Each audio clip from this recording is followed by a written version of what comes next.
Ya. Bien, les doy la bienvenida a nuestra última semana del taller. En esta semana nos vamos a concentrar ya únicamente en la parte que es de la edición y publicación, ¿no? Que van a tener sus trabajos. Hola Vivi, ¿cómo estás? No le vi. Eh, Eso sería esta semana, así que les voy a explicar las dinámicas que vamos a manejar, ¿no? Sí, hasta el día jueves. Vamos a corregir lo que avancemos de sus crónicas, sobre todo los comienzos, ¿no? Durante estas clases, va a ser una crónica por clase, ¿sí? En esta clase vamos a empezar con la crónica de Loli, vamos a la crónica de Antonio y vamos a la crónica de Vivi, que son el orden en que nos llegaron al correo, ¿ya? Y si Meili nos envía pues su crónica, corregiremos esa crónica el jueves, espero que estemos siempre todos para cada crónica, porque siempre aprendemos de todos los textos. Y sobre todo, les adelanto también que la tarea ahora sería, por ejemplo, mañana que corregimos la crónica de Antonio, les vamos a pasar la crónica de él, todos vamos a leer la crónica, vamos a empezar comentando un poquito de la crónica y vamos a pasar a corregir. Como no hemos podido hacer, no hemos leído la crónica de Loli, entonces vamos a hacer que Loli nos lea toda su crónica y luego vamos a pasar a corregir, ¿ya?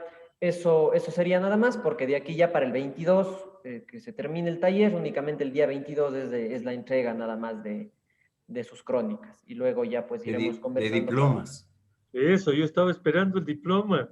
Claro, el diploma. Exactamente.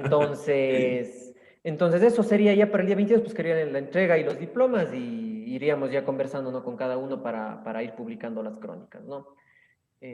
Eso nada más sería, eso es todo lo que quiero decirles por ahora y yo creo que vamos a la crónica. Tal vez Loli nos puede compartir su crónica o le comparto yo. Yo le tengo la mía con subrayados por los apuntes que hice, ¿ya? Ponle nomás No hay el problema, ya. texto, No Cris. no he alterado nada, ¿no? Solo le. Ponle nomás el texto para leer, ¿Ya? leer y oír. Perdonen un momentito, yo antes de iniciar a corregir lo de la Loli, solo quiero que nos tomemos 2 minutitos para leer un comienzo de una crónica de Leila Guerriero buenísima que leí hace un tiempo. Ya, voy a compartir eso y empezamos rápido con lo de Loli. Es igual por la clase, ¿no? Denme un momento nada más. A ver. Yo ahorita quise compartir, pero Cristian, tú compartiste y ya no se me abrió. Ya. No importa, yo ya le comparto. Sí, yo ya le voy a compartir. Verán, esta crónica igual les recomiendo, se llama ¿Quién le teme? Aurora Venturini, que es prácticamente una autora olvidada que tiene un estilo, según dice la crónica, bastante teratológico, creo que es la palabra, ¿no? Como si los personajes fueran casi fenómenos de circo. Solo vamos a leer el comienzo, que es súper cortito, ¿ya? Miren cómo comienza una crónica. Esta crónica de Leila Guerriero. Yo le voy a leer, ¿ya? El padre de Aurora Venturini era un militante del Partido Radical que, en los años 30, fue detenido por motivos políticos y trasladado al penal de la ciudad de Ushuaia, de donde nunca regresó. El padre de Aurora Venturini era un militante radical a quien su propio partido envió a trabajar al penal de la ciudad de Ushuaia, cosa que hizo con éxito. El padre de Aurora Venturini era un militante radical a quien su propio partido envió a trabajar al penal de la ciudad de Ushuaia, pero, al enterarse de que su hija mayor se había afiliado al partido peronista, regresó a La Plata, de donde era oriundo, solo para echarle de su casa y volver a partir. El padre de Aurora Venturini era aficionado a las carreras de caballos y, después de perderlo todo en las apuestas, abandonó la ciudad de La Plata, de la que era oriundo, pero, al enterarse de que su hija mayor se había afiliado al partido peronista, regresó, solo para echarla de su casa y volver a partir. El padre de Aurora Venturini desapareció de su casa de la ciudad de La Plata, de la que era oriundo, un día indeterminado de un año indeterminado y no regresó jamás. El padre de Aurora Venturini se llamaba Juan. El padre de Aurora Venturini no tiene nombre. Aurora Venturini no tiene padre, tiene versiones. Qué manera más maravillosa me parece de Excelente. interpretar esta crónica. Porque encima la propia autora se maneja todo el rato a través de ambigüedades de la vida de ella y de la obra. Solo quería mostrarles nada más este inicio. Sí, me parecía pertinente ahora que estamos viendo la crónica. Interesante. Muy Les bueno. recomiendo, ¿no? Les recomiendo la crónica. ¿Quién le teme a Aurora Venturini? Ya, vamos a empezar con la crónica de Loli. De repente regreso al ejemplo, ¿no? Si viene al caso. Ya. Listo. Loli, yo le voy a bajar y léanos por favor su crónica y luego vamos a empezar a corregirle aquí entre todos. ¿Ya? ¿Está bien? Ya. ¿Se lee? ¿Todos leemos? Sí, sí, yo sí veo. ¿Ya? Solo que tú me vas bajando, ¿ya? Ya, yo El domingo era, Venga. el domingo era el día designado para ir a visitar a los abuelos. Los hechos eran muy similares, casi idénticos semana a semana. En aquella época, entre mis 14 y 18 años, 1976-1980, recuerdo haber sentido, perdón, sigo, ¿no? Recuerdo Sígame. haber sentido una mezcla de alegría y emoción al entrar los domingos a la casa, un cambio de rutina, una intriga que se repetía cada 8 días porque al llegar se abría el portón y con él un ambiente de sigilo, una estela misteriosa de incertidumbre donde cabía entera toda mi curiosidad. La casa estaba ubicada en la calle Benalcázar 687 y Chile, frente al monumental edificio gris de las oficinas del Correo Central en el centro histórico de la ciudad de Quito. Guardaba decenas de anécdotas misteriosas y espectrales, como relojes que caminaban sin cuerda, quejidos ahogados a medianoche, el autónomo funcionamiento nocturno de las máquinas de la imprenta, una mujer de largo vestido blanco que cruzaba el patio trasero y hasta se hablaba de un fantasma cariñoso que acunó el sueño de una prima. Las historias eran contadas a menudo por mis tías y por mi abuelo paterno, Víctor Arturo Cabrera Martínez, abogado, nacido en Riobamba en el año 1890. Él, junto con mi abuela Josefina Lemus, fundó en la planta baja de la casa y con ingreso independiente la editorial Chimborazo, nombre que lo adjudicó por su provincia de origen. La editorial imprimía todo tipo de textos, invitaciones, folletos, formularios, facturas, y además de imprenta era una surtida papelería donde los quiteños encontraban lápices, cuadernos, borradores y todo tipo de papel. Las máquinas impresoras eran enormes y ruidosas, negras y muy difíciles de ser movidas por el peso. Mi abuelo dirigía todo. Había varios empleados a cargo, pero también ayudaban las hermanas de mi padre. Mi padre, Arturo Cabrera Lemos, nacido el 11 de enero de 1925, también abogado por tradición familiar, solía narrarnos episodios vividos en aquella colosal casa de 2 patios interiores, enormes salas, una de ellas con un gran piano negro y brillante, fotografías con rostros, miradas y trajes de otros tiempos, ventanales y balcones, un comedor para albergar a no menos de 25 personas sentadas de ser necesario, pero hubo una historia en especial que llamó mi atención, un poco más que otras, me mantuvo inquieta y me motivó a investigar. En la calle que tenía el nombre del fundador de la ciudad de Quito y el umbral, había un zaguán amplio y vacío, frío, albergue de vez en cuando de algún indigente que se guarecía de la lluvia, se protegía de la inclemencia o del desamparo. Esperaba que algún alma caritativa de la casa le ofreciera algo de comer. Una vez adentro, en la planta baja, el primer patio, el más pequeño e inútil según mi criterio. Luego las gradas de madera cubierta con una larga alfombra color vino que parecía interminable. Un fierro dorado horizontal en cada escalón la sostenía firme. A un costado del patio, una habitación que yo conocía, detrás de una mampara cuya entrada apenas se podía ver. Yo subía contenta con mis padres y mis hermanos pequeños. Ya en el segundo piso, frente a la enorme puerta cerrada de la sala, esperaba de pie María Rivadeneira, la empleada de siempre, de toda la vida, como decía mi abuela Josefina. Nos recibía con humildad y cariño.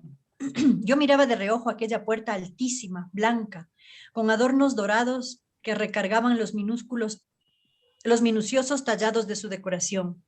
Me inquietaba el que la mantuvieran bajo llave. Imaginaba que encerraba entes en un salón que se abría solo para el ingreso de personas importantes, y yo creía que entonces los misteriosos seres se escondían tras las cortinas para dar paso a las luces y a las visitas. Vengan, pasen, pasen. Arriba está el doctor Arturito y la señora Josefinita, la ña Victorita y la ña Marujita y todas las demás. Que pasen nomás, dijeron. Gracias, María, decían mis padres. Ahora subimos. Nosotros les sonreíamos mientras caminábamos hacia la escalera que nos llevaba al tercer piso. Había muchos cuartos, los dormitorios de las tías, que además de las camas de hierro dorado, tenían pequeñas salitas para recibir a las visitas personales de cada una. Uno de los corredores, con la misma alfombra roja de la grada, que se alargaba infinita por todos los pasillos, tenía como primera habitación el cuarto de rezar. Era oscuro, sin ventana, y a mis hermanos y a mí nos aterrorizaba pasar frente a este. Casi siempre volteábamos el rostro para evitar mirar imágenes de santos, reclinatorios, altares, crucifijos, rosarios y velas encendidas. Todo parecía tener vida propia. Sin embargo, mi madre nos decía: los fantasmas no existen, las casas antiguas emiten sonidos de madera vieja que cruje y de las cañerías desgastadas que se confunde con susurros y voces. Son construcciones grandes y oscuras, y las luces se proyectan como espectros. Pero nosotros, aún niños, dudábamos. Hacia atrás, la azotea que llevaba a una cocina enorme con estufas de leña y hollín. A un lado, el comedor del diario. En el costado opuesto estaba un ventanal con recuadros de madera desde el cual se podía ver el segundo patio. La anécdota que mencioné, que para mí fuera la más significativa y especial, fue una que contó mi padre. Dijo que por el año 1945, cuando él era joven, la familia había arrendado una habitación en la planta baja de la casa, la misma cuya puerta yo veía de niña detrás de una mampara y en la que nunca había entrado, a un grupo de personas que pertenecían a la congregación de los Rosacruces. Ahí, algunos integrantes de esta orden mantenían sus reuniones que por lo general las realizaban en las noches. Acostumbrados a escuchar que varias veces por semana abrían la puerta, entraban y no cesaban de murmurar debido a sus peculiares prácticas y misteriosos rezos, no les llamó la atención que una de tantas ocasiones se les escuchara ingresar y mantener sus rituales como siempre. Pero en esta ocasión en particular, decía mi padre, no terminaron a una hora habitual y continuaron a lo largo de toda la madrugada. Al ver que era ya demasiado tarde y que no habían podido descansar con aquella bulla, mis abuelos, acompañados de mi padre y de una de mis tías, bajaron a pedirles que por favor se retiraran, porque no habían parado durante muchas horas y ya era suficiente. Llamaron a la puerta, nadie abrió. Mi abuelo ingresó con un duplicado de llave y todo estaba a oscuras y en silencio. No había nadie. Al día siguiente, mis abuelos se comunicaron con el grupo de Rosacruces que arrendaban el local para preguntarles a qué hora se retiraron en la madrugada. Recibieron con sorpresa la respuesta de que jamás se reunieron la noche anterior. A partir de escuchar esta anécdota nació en mí una enorme curiosidad por averiguar qué son los Rosacruces, qué hacen, cuáles son sus creencias y cómo las practican. Luego, cuando yo ya tenía mayor edad, por fin conocí la habitación que se alquilaba para que las personas pertenecientes a la Orden de los Rosacruces se reunieran. Me encontré con un cuarto enorme de paredes altas, frías, pintadas de un blanco maltratado por el tiempo. Las intuí vigilantes de las intenciones de quien entraba, cautelosas. Se percibía con frialdad el olor de una humedad filtrada y estancada. Esas paredes habían sido mudos testigos de sonidos, de plegarias, de palabras que evocaron espíritus de dimensiones extrañas, desconocidas. Los muebles de madera, estáticos y rígidos, escucharon y miraron hechos que nunca nos podrán contar. 12 sillas antiguas tapizadas con cuero genuino y desgastado por el uso aún estaban acomodadas en círculo. Una pequeña mesa lateral era la base de una lámpara de cristal que al encenderla proyectaba una luz tenue que mantenía en penumbra a la habitación. En el centro, la alfombra sobrecargada de rombos de círculos y de una gama uniforme de colores que entrelazaba el rojo, el vino y el gris. No había nada más. Eso era suficiente para que yo pudiera imaginar a una docena de hombres que practicaban de manera secreta la alquimia espiritual, que hurgaban en los límites de las facultades esotéricas que poseían como seres humanos. Visualicé cómo aquella habitación blanca debió haberlos acogido curiosa, el techo alto, forrada de estuco decorado y diseñado, el piso de tablón y hasta la enorme puerta imponente, como todas las demás puertas de la casa, eran cómplices de los secretos oscuros de las largas y monótonas prácticas nocturnas de los Rosacruces. Ahora, en el año 2021, después de tanto tiempo transcurrido, he leído artículos, uno de ellos del diario El País, titulado La legendaria secta de los Rosacruces ataca de nuevo, publicado en mayo de 1982.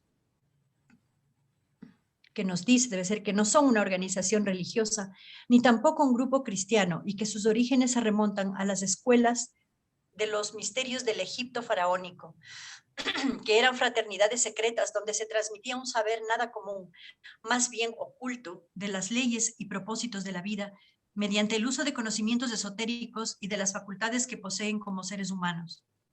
Según otra información que obtuve en la página digital Rosacruces mercaba.org, el símbolo de los Rosacruces es una cruz con una sencilla rosa en el centro. Cada miembro recibe enseñanzas sobre el significado y la ampliación de las leyes cósmicas y naturales en el universo. En la enciclopedia británica se encuentra el artículo Rosicrucianis, escrito por H. Spencer Lewis, quien era el ideólogo más acreditado de ese movimiento en el que los rosacrucistas. Es un sistema de filosofía mística cuyo fin es el de guiar el desarrollo de la conciencia interna. En esta misma fuente de información consta que sus dos principios son un Dios impersonal y la creencia en la reencarnación, y que a pesar de que la organización dice no tener relación con ninguna otra fraternidad, existe un grado en el rito escocés de la masonería que se llama Rosacruz. En la actualidad deduzco cosas que en aquel entonces no pude comprender. La casa, hoy en día remodelada y transformada para albergar las oficinas de la Vicepresidencia de la República del Ecuador, en realidad tenía el misterio innato de observarnos al entrar, aquel espíritu propio que inhalábamos en el aire al ingresar, esa energía macabra que movía los relojes de la sala, siempre a la misma hora, sin que nadie los hubiera dado cuerda, y que emigró con el asesinato de su coraza, como cuando el cuerpo humano muere y el alma emerge y se va. Entiendo hoy que las prácticas de los Rosacruces engancharon con este hálito propio de la casa, que lo hacía mover objetos, que le permitía susurrar detrás de los oídos de las personas y tocar las teclas del piano, con la habitación que usaban para sus reuniones y rituales. Enlazaron sus recónditos secretos mutuos, sus enigmas, sus misticismos. Engranaron vibraciones recíprocas en medio de un espacio propicio y oportuno en el que descubrieron que lo arcano podía trascender. Los Rosacruces hacen un juramento de no revelar nunca sus rituales, pero en un video de YouTube llamado Los Rosacruces Testigo Directo HD, se permite por primera vez que un medio de comunicación entre en un núcleo colombiano y devele parte de los secretos de la organización. En el norte de Bogotá hay un templo Rosacruz que autorizó que se pueda ver y entrevistar a personas que se reúnen miércoles y sábados para hacer una reunión de 1 hora donde toman agua, encienden velas y meditan al son de música oriental. Es así como me imagino las reuniones en la casa de mi abuelo.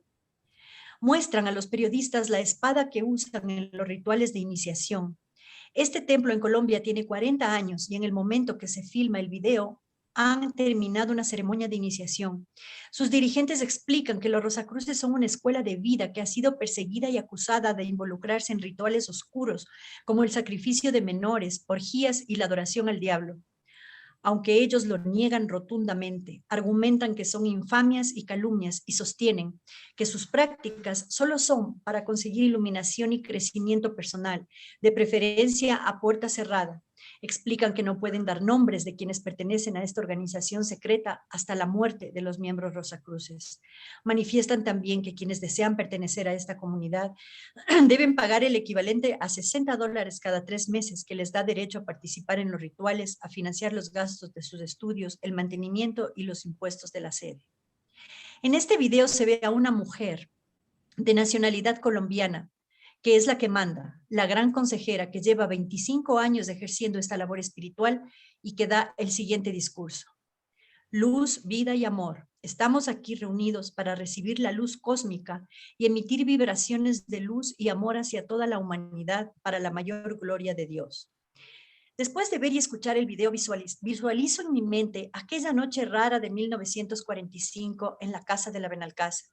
Hombres transparentes colocados en círculos con sus símbolos, la cruz con la rosa en el centro, la espada de iniciación, la música oriental que envuelve sus mentes, que obnubila, que eleva sus espíritus, beben agua y con los ojos cerrados pueden ver en todos los puntos cardinales destellos brillantes, seres celestiales y la energía de la luz, sus voces humanas mezcladas con vibraciones espirituales, místicas. Sin embargo, esa vez, después de aquel ritual intenso, poderoso, no hubo nadie. No estaban presentes como humanos. Esa noche no se reunieron en persona, pero la vehemencia existía y palpitaba. Estaba en la fuerza y en la potestad de esa cruz con su rosa central, en el ímpetu de la espada, en el ardor de las luces gloriosas que habían concebido, que vibraban solas, que sonaban, que enardecían sin ninguna presencia mortal, pero con potencia, con dominio, con poder. Ahí se termina.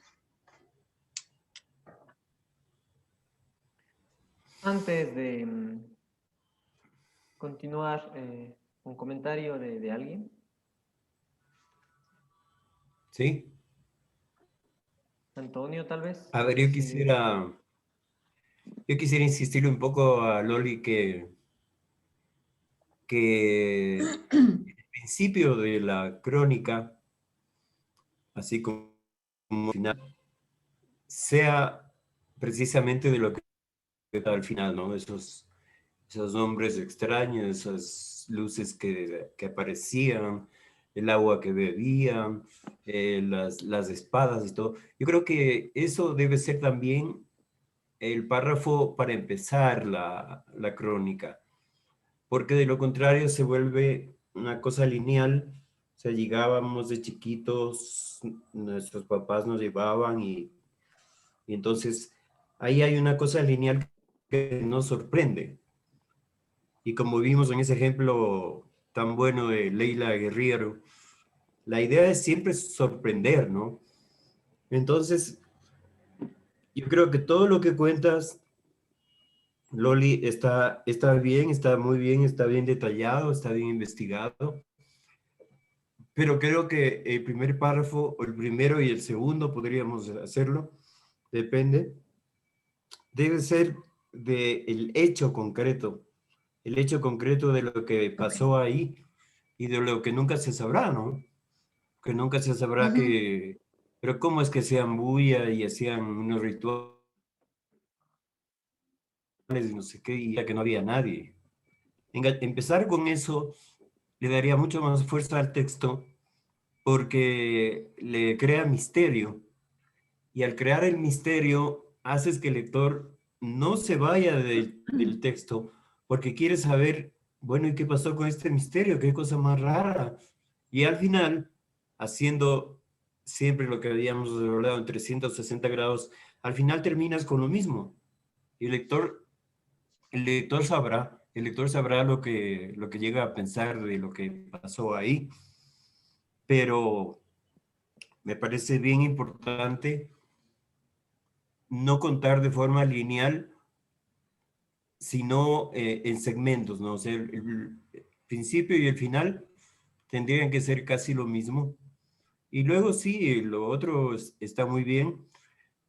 Eso por un lado. Por otro, me parece que la investigación documental es muy buena, pero no debe entrar, no debe entrar dentro del texto, no debe entrar en el texto, porque se vuelve también fría, se vuelve lineal, se vuelve como un ensayo y deja de ser una crónica.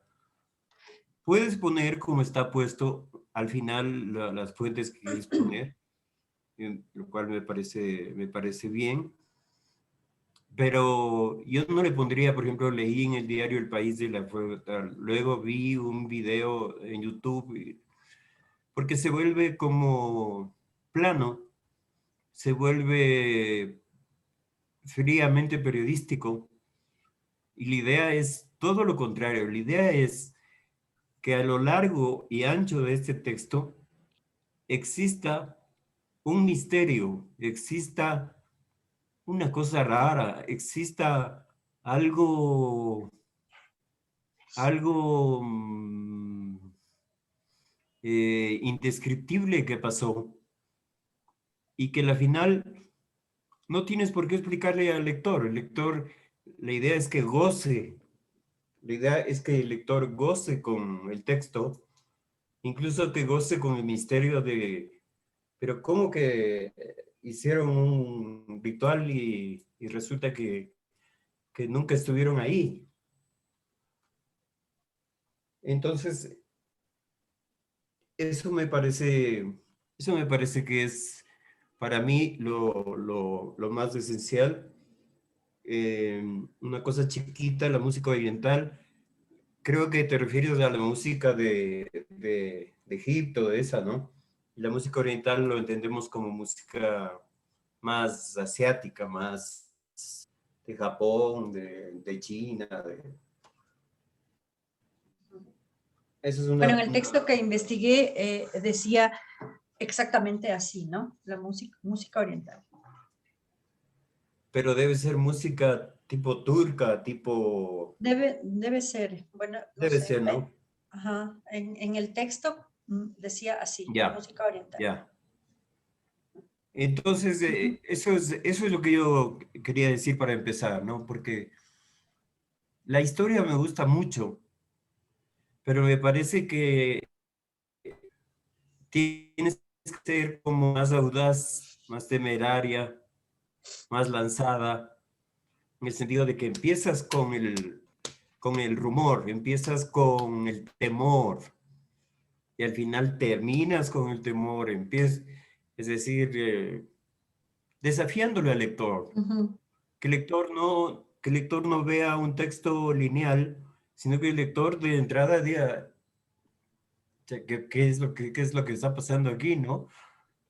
Y se asuste y empiece a especular y empiece a enhebrar cosas. Y lo mismo que pase al final. Esa es mi sugerencia, Loli. Ya, gracias, Rubén. Sí, Ya. ok, gracias. Está Bien, muy bien. no sé si alguien más quiere opinar o si no yo paso a mis observaciones. Antonio, Vivi, paso a mis observaciones Me directo. atrevo. Siga A nomás, ver, el Antonio. Antonio. Siga nomás. A ver, la una observación iba a ser la misma que hizo el Rubén, que me parece que no hay que citar las fuentes, porque como que le Sí, quita misterio, ¿no es cierto? Lo quita. exacto. Después, las primeras reflexiones que hacía antes, en días anteriores del Rubén, y me parece que valdría la pena meterle más, como más misterio, porque solo leímos una vez, si me equivoco en lo que digo, lo siento. Pero como que dice, bueno, mi papá me contó y hasta ahí llegamos, y tal vez hay que la empleada también oyó, no sé si algún otro tío, algún otro pariente oyó. Esto debe haberte causado más impresión, Loli, creo yo, porque Claro, ha durado muchos años. Si es que alguien pasa y dice, vea, aquí enfrente a mi casa se le bajó la bicicleta, alguien vino un perro y le mordió la pierna, en 2 años ya me olvido, pero esta cosa debe haberle quedado a alguien en la cabeza. Y tal vez es bueno meterle un poco más de misterio para que la historia crezca. Eso nomás.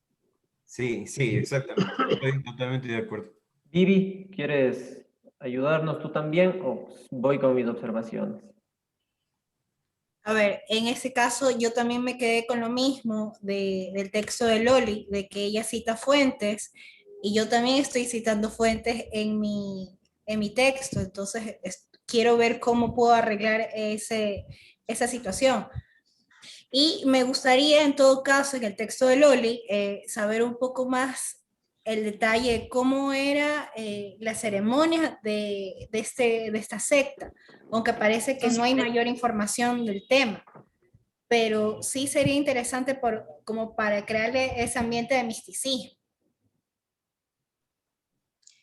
Ya, No sé si te puedo ya. contestar, Vivi. Lo que pasa es que como son secretas, por ejemplo, esta vez es la primera vez en Colombia que dejaron o permitieron que entre el periodistas a filmar como una entrevista, ¿no? A los dirigentes, digamos, les preguntaban y ellos explicaron una que otra cosa, pero dejar mirar o contar cómo son rituales no lo permiten, no lo sabe nadie, a menos que tú pertenezcas a la congregación.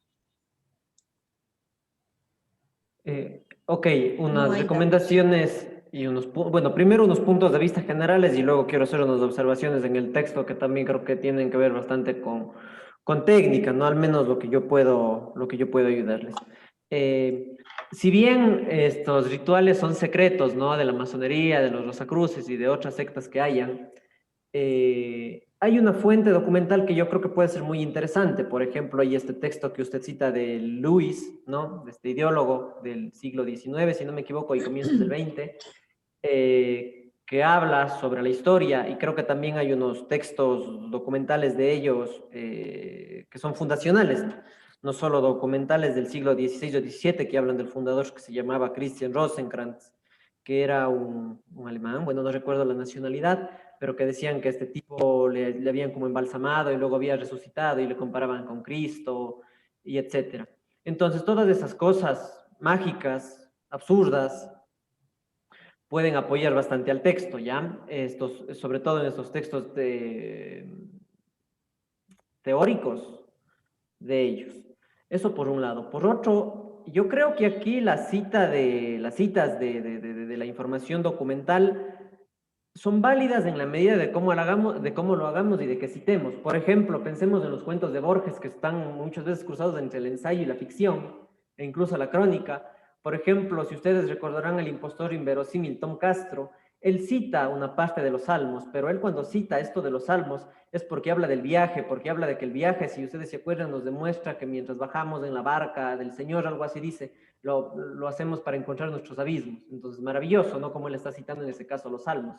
En este caso, la Enciclopedia Británica podría citarse, pero hay que citar algo que sea muy, muy llamativo y que sea contundente. Les recomiendo en ese sentido las 3 versiones de Judas, también de Borges, en el que habla que el verdadero traidor fue Jesús y no Judas, ¿no? Y hace un juego maravilloso citando varias fuentes documentales. ¿Ya? Claro. Entonces, la cita de la fuente documental tiene que ser tan contundente y tiene que resumir, apostar un dato, hacer algo que nos llame la atención, que nos jalonee. Ya, eso, por ejemplo, yo recuerdo una novela que les estaba citando del Cantor de Tango de Tomás de Eloy Martínez y él cita fuentes documentales de cartas de Borges, pero son cartas de Borges en las que es un Borges enamorado, un Borges ñoño, un Borges que se queda esperándole a una de las primeras novias. Entonces, esa es la información documental que se cita y que se pone, ¿ya? Eso por un lado. Ahora, creo que hay 2 cosas que podemos aprovechar en la crónica para crear ese ambiente de misterio, para darle a la casa esta apariencia de ente fantasmal, que son las descripciones. Creo que las descripciones en algunas partes no están bien aprovechadas. Ya vamos a ir viendo. Por otro lado, creo también que hay algo que hace que este deseo de curiosidad, ¿sí? De atraer al lector, me refiero hacia el texto, hacia este hecho misterioso, no termina como de cuajar. Y creo que es el hecho de que el misterio que yo voy a ocasionarle al lector tiene que darse a través del propio texto. Me refiero a no porque quiero atraerle al lector de que el hecho es curioso, porque yo pongo literalmente que es curioso. Por eso está aquí una estela misteriosa de incertidumbre. Por abajo, si ustedes se acuerdan, podemos leer esta anécdota era misteriosa. No, es lo que decimos, no seamos literales en lo que estamos poniendo. Construyamos el ambiente de misterio a través de la casa. Acuérdense de cómo hace Edgar Allan Poe en La caída de la casa Usher. Él nunca dice la casa que era enigmática y no. Él nos describe la casa como una oscuridad que se extiende desde el lago donde se refleja el caballo y este hombre que va a verle al amigo y nos introduce a través del amigo que no ve de ese tiempo. Y ahí es que nosotros nos dicen, no, esa casa, algo está pasando en esa casa, algo ocurre con esa casa. ¿Sí? O en Casa Tomada, ¿no? En Casa Tomada de Cortázar, él nunca dice qué miedo, qué terrorífico, qué feo lo que está pasando. Simplemente le da una personalidad a la casa y la casa es mucho más grande que él y su hermana. Y la casa les va como absorbiendo, como comiendo, como devorando. La casa es cada vez más grande y el espacio que ellos tienen es cada vez más estrecho, ¿no? Y eso, y Entonces, eso, y en ningún rato dice el misterio o qué raro, que no. Simplemente nos hace sentir y nos hace sentir, porque Cortázar tiene ese don de que llegas a una esquina de la casa y ya no tienes a dónde ir, porque la casa se toma a sí misma y les cierra todas las posibilidades a ellos de escapar. y no nos olvidemos también que en el ejemplo que está poniendo Rubén para jugar con la atención hay esta suerte de doble historia. Por un lado es la casa, ¿no? Esta casa extraña del cuento de Cortázar, pero por otro lado también es ese sentimiento bastante extraño que nos produce esa relación que parece sugerirnos incesto entre los 2 protagonistas, ¿no? Entre los 2 Claro, hermanos. exacto, Entonces ahí vemos claro. una suerte de doble historia. Mientras nos introduce a la casa, es lo que decía de Piglia, ¿no, Rubén, la clase pasada? Sí, sí, sí. Mientras nos introduce a la casa misteriosa, estos espacios ominosos, a la vez nos pone un subtexto de esta supuesta relación incestuosa que juega, o sea, ayuda a jugar con el ambiente extraño de todo, ¿no? Con el ambiente Claro, él perturbador de hablaba, todo. Piglia habla de la historia uno y la historia 2 siempre, siempre. Entonces, Ahora, arriba la historia uno es pseudo superficial, porque sí es una historia, pero la historia 2 es lo de fondo. Entonces, el lector no sabe, a ver, pero ¿a dónde me están llevando, no? ¿Me están llevando a la historia 1 o a la historia 2? En realidad es un paralelismo entre la historia 1 y la historia 2. Simplemente la historia 1 es como más rápida, como más ligera, y la historia 2 es mucho más profunda. Ahora, aquí en el primer párrafo de Loli, analicemos el inicio del primer párrafo, ¿ya? Antes de yo decirles, o sea, lo que yo creo que puede mejorarse en este primer párrafo, yo voy a leer el primer párrafo y voy a preguntarle a alguien, ¿ya? A Vivi o a Antonio les voy a preguntar qué creen que puede corregirse en ese primer párrafo, ¿ya? Voy a leer el primer párrafo de nuevo. El domingo era el día designado para ir a visitar a los abuelos. Los hechos eran muy similares, casi idénticos semana a semana. En aquella época, entre mis 14 y 18 años, 1976-1980, recuerdo haber sentido una mezcla de alegría y emoción al entrar los domingos a la casa. Un cambio de rutina, una intriga que se repetía cada 8 días porque al llegar se abría el portón y con él un ambiente de sigilo, una estela misteriosa de incertidumbre donde cabía entera toda mi curiosidad. ¿Quién me puede... Vivi, ¿qué crees que podríamos mejorar en este primer párrafo de Vivi? ¿Qué crees que podríamos corregir en este párrafo de Loli, perdón? Yo creo que debería ser, de cierta manera, un poco más descriptivo, porque dice una estela misteriosa e incertidumbre, donde cabía entera toda mi curiosidad. Darle un poco más de misterio, pero siendo más descriptiva en todo caso, creo yo.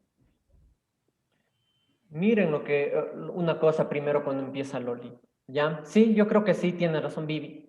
El domingo era el día, perdón, el domingo era el día designado para ir a visitar a los abuelos. Este verbo en infinitivo a Loli, esta casi perífrasis verbal que está aquí, primero que le quita fuerza, para ir a visitar. Y en segundo, que me gusta en cambio la idea de haber puesto este verbo en infinitivo, porque el domingo era el día designado para ir a visitar a los abuelos, me permite a mí, le permite al narrador y al lector situarse en un plano temporal que nos dice que los hechos ya se consumaron. Porque si yo dijera el domingo visitábamos a los abuelos o el domingo visité a los abuelos, es distinto, ¿no es cierto? Pero, por ejemplo, aquí ya adquiere más fuerza si yo voy a quitarle. El domingo era el día designado para visitar a los abuelos. Es directo. Para ir a visitar, le quita ritmo. Para visitar a los abuelos, ¿ya? Cuidado con las perífrasis verbales. Hay un autor que maneja, creo que perífrasis verbales e incluso gerundios, pero es parte del estilo que es Kensaburo, ¿ya? Es parte del estilo, ¿sí? Ok. El domingo era el día designado para visitar a los abuelos. Los hechos eran muy similares. Ahora voy a otro problema que creo que tiene este primer párrafo. Por un lado, Loli, tú nos dices, tu narrador nos dice, ¿no? Que los hechos eran muy similares semana a semana, ¿ya? En esta casa. Ahora yo creo que aquí habría que hacer una cosa primero. Por un lado nos dices que los hechos eran muy similares y por otros lados nos dices que había una intriga que se repetía. Yo creo que aquí podemos hacer una cosa que subraya ese ambiente fantasmal de la casa y a la vez la tensión que nos va a producir. Nosotros al decir, por ejemplo, aquí podemos subrayar una cosa, los hechos eran similares, podemos añadir una palabra y decir los hechos eran siempre muy similares. Eso nos da un ambiente de mucha más rutina, ¿cierto? Los hechos eran siempre muy similares, casi idénticos semana a semana. En aquella época, entre mis 14 y 18 años, 1976-1980, yo creo que esto le sacamos de los paréntesis, yo creo que le dejamos... Esto no se necesita, claro. Tal vez para situarnos en la época puede estar bien, tal vez si luego vemos que se puede, podemos quitar esos años.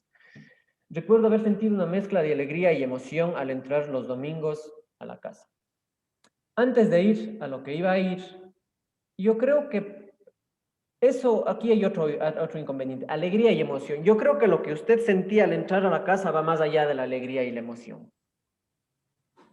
Yo creo que hay que ver aquí otra manera en describir esa alegría y la emoción. No sé, por ejemplo, le sudaba las manos. Disculpen, creo que sí abrió algo. No debía abrirse.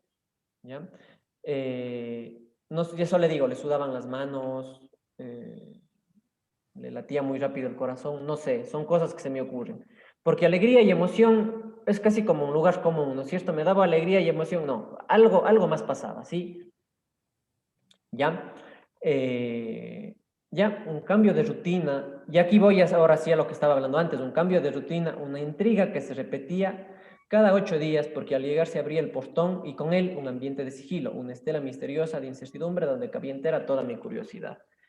Eh, la palabra repetía y la palabra rutina yo creo que hay que tratar de sacarle de aquí. ¿Por qué? Porque era un cambio, ¿no es cierto?, de rutina, porque era un Claro. cambio de lo monótono. Entonces esas palabras que nos sugieren, por ejemplo, monotonía, sopor, sueño, soporífero, repetía, quitemos esas palabras y pongamos todo lo contrario a esas palabras, ¿ya?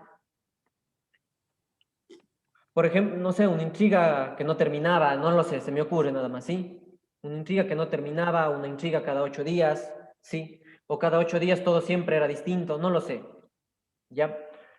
El portón. El portón que se abre es una imagen fuerte, porque es el portón que se abre para darnos la bienvenida a la casa. Entonces, podemos, el enorme portón, el portón gigantesco, el portón como un hocico de lobo, no sé, se me ocurre igual. Sí, hagamos de más grande ese portón que se abre, o sea, se está abriendo totalmente a nosotros la casa y es incluso piensen como en esa cámara que se está abriendo una puerta y nos invita a la casa, sea oscura, haya luz, haya lo que sea, ¿ya? Y con él un ambiente de sigilo, una estela misteriosa de incertidumbre donde cabía entera toda mi curiosidad. Esto de la estela misteriosa de incertidumbre es lo que les decía, es también demasiado literal. ¿Qué puedo yo describir aquí que me lleve directo a ese corazón fantasmal de la casa? Primero yo creo que esto se El tendría que segundo ir. párrafo. Exactamente. Yo creo que El esto se segundo tendría que párrafo. ir. Esto lo voy a dejar en rojo. Yo creo que esto se va. Aquí una cosa, vamos directo al segundo párrafo y en lo que yo creo que le ayudaría. Claro, Veamos el segundo claro. párrafo. La casa estaba ubicada en la calle Benalcázar 687 y Chile, frente al monumental edificio gris de las oficinas del Correo Central en el centro histórico de la ciudad de Quito. Muy bien, nos está diciendo la ubicación de la casa, perfecto. Guardaba decenas de anécdotas misteriosas y espectrales como relojes que caminaban sin cuerda, quejidos ahogados a medianoche, el autónomo funcionamiento nocturno de las máquinas de la imprenta, una mujer de largo vestido que cruzaba el patio trasero y hasta se hablaba de un fantasma cariñoso que acunó el sueño de una prima. Dejamos ahí. Primero, una recomendación aquí. Esto yo creo que igual se va. El sugerir que eran anécdotas misteriosas y espectrales me está de alguna manera diciendo implícitamente, inconscientemente, que eran misteriosas y espectrales. Para mí esto pasó. Yo creo que esa es la fuerza del texto. Sugerir que esto pasó. El lector verá si cree en los fantasmas, si no cree en los fantasmas. Pero eso de sugerir, una vez más insisto, que eran anécdotas misteriosas, fuera. Que eran misteriosas y espectrales, mostrémoslo con las descripciones, mostrémoslo con las acciones, con los diálogos y con todo lo demás. Sí, Entonces, o sea, ahí el valor del texto, que es un gran valor, es justo lo que decía al principio. ¿Qué tal entrar a la crónica con relojes que caminaban sin cuerda, quejidos ahogados a medianoche, el autónomo funcionamiento nocturno de las máquinas de la imprenta, una mujer de largo vestido blanco que cruzaba el patio trasero y hasta se hablaba de un fantasma cariñoso que acunó el sueño de una prima? Punto. Ese es el primer párrafo. sí, Le enganchaste al lector. ¿De qué es, me va a hablar? ¿De qué misterio me va a hablar? ¿De qué terror me va a hablar? y además aquí en ese sentido, que sí, justamente iba a decir que debería ir no yo iba a decir que no al inicio, sí que no, que podría abrirse la puerta y describir esto, pero quizá podría tener más valor si inicia directamente con este ambiente fantasmal. Y algo que yo quería aquí resaltar que ha hecho Loli es que la descripción no está separada con comas. La descripción está separada por puntos seguidos, que subraya, que recorta, que es con una suerte de plano detalle de ese ambiente fantasmal. ¿Sí? Eso a mí me Sí, gusta, por ejemplo. sí, sí. Eso utiliza, si de repente le quiere revisar Loli, con Mark McCarthy, autor estadounidense, en la novela La carretera él usa esto. No sé si utilizará en el resto de novelas porque no lo he leído, pero él hace esto de hacer las descripciones. Creo que Fuentes hace también eso en algunos libros. de hacer las descripciones con puntos seguidos. Sí, en este caso resalta porque resalta el ambiente. Claro, Margarit Duras también, ¿no? No le he leído a Duras, pero claro. En el amante. Es impecable la forma de que ponen los puntos seguidos, impecable. Y toda la novela son frases de puntos seguidos. Y eso le da un ritmo que no te suelta, no le puedes soltar de principio a fin. Claro, eso es lo que decíamos, ¿no? No es que porque sean oraciones más pequeñas sean más fáciles, ¿no? Siempre, ¿No? todo estilo es complejo en la medida en que esté justificado cada palabra que está ahí. Ok, entonces eso yo creo que serían, en este caso, las sugerencias con respecto a lo que podría ser el primer párrafo, a cómo podría configurarse el primer párrafo de usted, Loli, para que tenga esa fuerza, ¿sí? Y eso, y una vez más voy a ser repetitivo, yo creo que la fuerza de este texto radica no en sugerir que era curioso, que era misterioso, que era fantasmal, sino en mostrarlo a través del propio texto. Y ya que sea el lector, pues el que decida si esto pasó, esto no pasó. ¿Ya? Ok. Aquí nada más en la editorial imprimía todo tipo de textos, invitaciones, folletos, formularios, facturas y además de imprenta. Separemos siempre, tengamos cuidado, hay ideas que sí se continúan, pero que ya deben separarse. Por ejemplo, aquí sería un Claro. punto seguido y aquí sería además. Además de imprenta, y aquí coma no es necesario, además de imprenta era una y sigue, ¿ya? Tengamos cuidado, igual, ya voy con lo de las descripciones que le decía Loli, ya vamos llegando. Aquí con mi padre Arturo Cabrera Lemus, nacido, el dato no es necesario, el nacido el 11 de enero de 1925, no es necesario. Es irrelevante, sí. El abuelo sí es necesario quizá que describa porque nos está remontando al tiempo de la casa. Quizá en ese sentido, eso de 1980 o 1970, 80 del inicio, pueda quitarse y ponerse más allá, porque siempre cuando estamos comenzando un texto, tratemos de evitar fechas en lo posible, sí, fechas, calles, en lo posible, a no ser que amerite, lo ponemos. Como por ejemplo, ustedes vieron en el comienzo de Leila Guerriero, describe la cárcel de Ushuaia, porque era importante poner la cárcel de Ushuaia, porque ella fue el papá, pero no vemos que está poniendo las ciudades, las calles, donde quedaba, que era el año tal, no, ¿no es cierto? Ya. Listo. Yo le voy a enviar este documento, Loli, sí, que está con varias sugerencias, porque por el tiempo seguramente nos va a faltar. ¿Ya? Sí, eso justamente iba a pedir, por favor, que me... Sí, con, yo le con paso. los mismos Y si de colores. repente algo Gracias. no le comprende, me escribe, pero yo he tratado de hacerlo lo más claro posible en los apuntes que están aquí, ¿ya? Sí, sí, sí. Muy bien. Igual aquí lo mismo, ¿no? Pero hubo una historia en especial que llamó mi atención un poco más que otros. No. O sea, si usted dice que le quitó el sueño, que le sudaron las manos al inicio o alguna cosa de estas impresiones que le causó la casa, que trate de ser incluso sensorial para el lector, basta, no tiene que seguirse poniendo esto, ¿ya? Aquí igual, entre la calle que tenía el nombre del fundador de la ciudad de Quito, entre la calle y Benalcázar. Ya lo dijo arriba, que lo diga acá abajo, no importa. El lector se olvida, no importa, es necesario. Porque es lo que sucedía aquí era entre el umbral y la calle Benalcázar. ¿Ya? Es igual que cuando a veces ponemos sol y ponemos sol, yo creo que no hay otra forma de llamarle sol al sol. Yo creo que se oye mal si le decimos astro rey o la bola roja. Sol, el sol creo que es sol y basta. ¿Ya? Es algo incluso en lo que me parece que cae Saramago, en el comienzo del Evangelio según Jesucristo, el astro rey, que la bóveda azul, no, el sol y el cielo, ¿sí? ¿Ya? Por ejemplo, aquí cuidado con las rimas, zaguán amplio, vacío y frío. Amplio y vacío. Quizá incluso es más fuerte la palabra helado. Entre la calle Benalcázar y el umbral había un zaguán amplio y frío, helado. Se acabó. ¿Ya? Igual, yo por ejemplo aquí creo que el ambiente de desamparo tiene más valor si usted describe qué pasaba con estos indigentes. A la inclemencia, está bien, ¿no? Que se guarecía de la lluvia, se protegía de la inclemencia o del desamparo. Pero ¿qué era ese desamparo? Era que se cubría con un periódico cuando hacía frío, alguna vez debió hurgando en un basurero alguna cosa, estaba con una lata que estaba llena de arroz y la lata sacó de la basura, no sé. ese desamparo es mucho más concreto que la palabra desamparo, porque la palabra desamparo de por sí es súper fuerte, ¿no? Es como soledad, como la muerte. Pero procuremos ser más concretos. Siempre que podamos, seamos más concretos, ¿no? Tampoco abusemos de la descripción.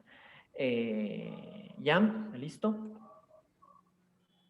Igual tengamos cuidado del estilo este cortado. Yo creo que le mantiene en el texto, en las descripciones, pero por ejemplo, este esperaba, yo creo que podía ser con coma, ¿ya? Por ejemplo, ¿sí? ¿Ya? Aquí otra cosa, ¿no? Luego las gradas, es parte de la descripción de la casa. Luego las gradas, de madera cubiertas con una larga alfombra color vino que parecía interminable. La alfombra era interminable, no parecía. Luego las gradas de madera cubiertas con una larga alfombra color vino, interminable, o con una interminable alfombra color vino. Sí, porque se debería de quitar largo. Sí, luego, las gradas de madera cubiertas con una interminable alfombra color vino.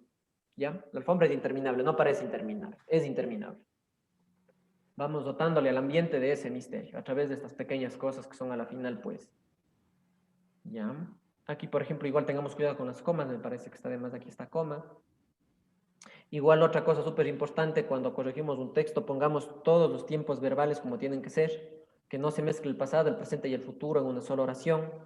Si cambian, cambian a través de los puntos seguidos, a no ser que cambiaran porque la intención sea esa, porque acá tal vez estoy haciendo un monólogo interior sin puntos suspensivos, sin puntos de, perdón, sin signos de puntuación, y vale que estén alterándose así, o porque quizá mi narrador es un bebé, no lo sé, ¿sí? Y se justifica, pero si no, si no se justifica, no tiene sentido que esté variándose así, ¿ya? Igual tengamos presente que cada narrador a veces me da un sentido de inmediatez mayor o menor, me aleja del acontecimiento, me acerca más. No hay un presente del indicativo que es como si estuviera sucediendo como un guión de cine, un pretérito indefinido que consuma totalmente el hecho, etc. ¿Ya? Listo. Igual aquí en los minuciosos tallados, describamos qué tallados tenían, eran de barquitos, por ejemplo, eran de sirenitas, de lo que haya sido. ¿Ya? Aquí igual imaginaba que encerraba. Usted dígale que encerraba a esos entes vivos en un salón. No diga que imaginaba. Igual, ¿sí? Dotémosle a la casa de ese ambiente fantasmal que merece la casa y que merece la crónica. Y yo creo que De para vida, cerrar, de vida vamos, propia. vamos a esto. Voy a poner la palabra Rosarios porque no recuerdo dónde está. Ya. Vamos a algo importante. ¿Se acuerdan que el el Alberto Salcedo Ramos decía que nos cuidemos del culto al paisaje? Sí. Mm, Yo creo que hay otra cosa súper importante. Cuando nosotros describimos, procuremos que esa descripción como que se mueva, ¿sí? Como que en el cine, por ejemplo, nos está mostrando cómo es una casa, una película X, pero algo está pasando, nos está describiendo la casa mientras quizá hay acción en cuadro, mientras algo está sucediendo, mientras hay una voz que algo dice, ¿ya? Entonces yo creo que aquí es donde el valor de la descripción, en el caso de la crónica de Loli, debería cobrar el justo sentido. Yo he sugerido algo que escribí mientras leía, ¿ya? Vamos a leer aquí. ¿Ya? Voy a leer desde uno. Uno de los corredores, con la misma alfombra roja de la grada que se alargaba infinita por todos los pasillos, tenía como primera habitación el cuarto de rezar. Era oscuro, sin ventana, y a mis hermanos y a mí nos atemorizaba pasar frente a este. Casi siempre volteábamos el rostro para evitar mirar imágenes de santos, reclinatorios, altares, crucifijos, rosarios y velas encendidas. La descripción necesita que parezca que la casa, que cada cosa que está describiendo aquí esté viva. Voy a ver aquí algo que yo he sugerido, nada más. Perdón un momento, voy a alejar acá la ventana donde aparecen porque no me dejan ver. Perdón, solo un momentito, lo busco aquí entre estas notas. Por ejemplo, ¿qué pasa? Yo le voy a leer según este apunte que yo hice aquí. Voy a subrayarle aquí con el cursor. Voy a volver a leer eso, ¿ya? Era oscuro, sin ventana, y a mis hermanos y a mí nos atemorizaba pasar frente a este. ¿Ya? Casi siempre es lo que yo corregí, lo que yo sugiero. Casi siempre los santos y su mirada de yeso recorriéndonos por todo el cuerpo. Altares creciendo según el dolor que las plegarias exorcizaban. Crucifijos a carne viva que parecían a punto de sangrar en cualquier momento. Rosarios extendiéndose y velas de las que era posible adivinar cómo era la llama aún después de apagadas. Cobra más vitalidad la casa, ¿no es cierto? Entonces, eso es lo importante de la descripción, que la descripción, en este caso, como hablábamos en las clases que mencionábamos a Balzac, a ese gorro de Charles Bovary, al inicio de Madame Bovary, nos describan lo que es la casa o lo que es el personaje, ¿ya? Hay muchas notas más, ya le paso el documento, pero creo que eso, sobre todo eso, es lo importante. Porque hay una cosa que me parece igual que tiene fuerza en el final del texto, y con esto yo creo que cerramos la clase de hoy, es que usted sugiere que no estuvieron presentes de cuerpo para llevar a cabo ese ritual misterioso. Sí, Ujú. entonces, hagamos de sentirlo más. Sí, quizá podría decirlo y no estaba, no lo sé, pero hagamos que ese no estar y a la vez estar sea pues el final y le dote de, en este caso, de esa ambigüedad necesaria pues que necesita su texto. Incluso podríamos jugar con los dobles finales. Ustedes no sé si han leído El Astillero tiene doble final. Perdonen el spoiler, no les voy a decir cómo, pero tiene un doble final. A Onetti no le importa, Onetti dice, y se acabó así o mejor, y pone un final que va más de acuerdo con lo que era el personaje de Larsen de la novela. Podría ser aquí algo parecido, se describe así, quizá, no, o mejor, y lo que usted cree que pasó. En ese caso, la hipótesis cobra un valor súper fuerte, súper vital. Yo creo que eso sería Loli en cuanto a su crónica. Le voy a mandar el texto, como digo, con el resto de apuntes y cualquier cosa, pues nos escribe nomás. He tratado de ser lo más claro con los apuntes que he puesto aquí, pero ya le voy a pasar el documento. En ese Ya, muchas caso, gracias. para la clase de mañana, leamos por favor el texto de Antonio. Si Antonio nos puedes pasar al WhatsApp o no, yo mismo les paso, ¿ya? Yo mismo les voy a pasar el texto de Antonio. Leamos el texto de Antonio y lo corregimos así mismo, como estamos haciendo entre todos, conversamos, opinamos y hacemos que la crítica sea sobre todo, pues, lo más constructiva posible. Sí, eso sería Creo nada más. que, creo que es interesante escucharle a la Loli, a ver qué dice de todo esto que le hemos sugerido. Sí, yo estoy completamente de acuerdo en todo. Claro, son cosas que de pronto a uno se le pasan por, no sé, el apuro que uno hace, pero sí, sí hay cosas que en realidad tienen mucha razón, el ser más concretos, digamos, en algunas cosas. Y sí, sí, es así. Le daría mucha más fuerza si empiezo con un poco de descripción como el final y todo lo que tú has dicho, Rubén, y muchas Claro, gracias. claro. Está bien, voy a hacerlo. Ok. Entonces, bueno, Chévere, Loli. esta va a ser la dinámica que vamos a seguir esta última semana. Ya vamos a trabajar, como digo, en el orden en que cada uno nos envió las crónicas. Primero Loli, vamos a Antonio mañana y vamos con la crónica de Vivi el día miércoles.